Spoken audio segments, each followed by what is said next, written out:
TET 1ના ઉમેદવારો પહોંચ્યા ગાંધીનગરમાં પ્રાઇમરી મેરિટ લિસ્ટ જાહેર કરવાની માંગ સાથે તેઓ ગાંધીનગર પહોંચ્યા। મોટી સંખ્યામાં ટેટ 1 ઉમેદવારો વિદ્યા સમીક્ષા કેન્દ્ર ખાતે પહોંચ્યા છે।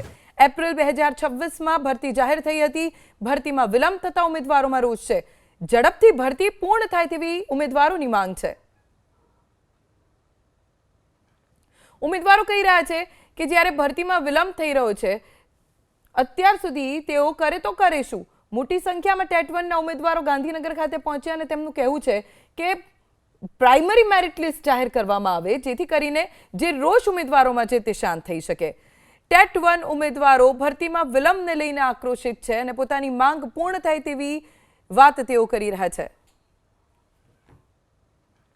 ઉમેદવારો કહી રહ્યા છે કે જ્યારે ભરતીમાં વિલંબ થઈ રહ્યો છે અત્યાર સુધી તેઓ કરે તો કરે શું। મોટી સંખ્યામાં ટેટ 1ના ઉમેદવારો ગાંધીનગર ખાતે પહોંચ્યા અને તેમનું કહેવું છે કે પ્રાઇમરી મેરિટ લિસ્ટ જાહેર કરવામાં આવે જેથી કરીને જે રોષ ઉમેદવારોમાં છે તે શાંત થઈ શકે। ટેટ 1 ઉમેદવારો ભરતીમાં વિલંબને લઈને આક્રોશિત છે અને પોતાની માંગ પૂર્ણ થાય તેવી વાત તેઓ કરી રહ્યા છે।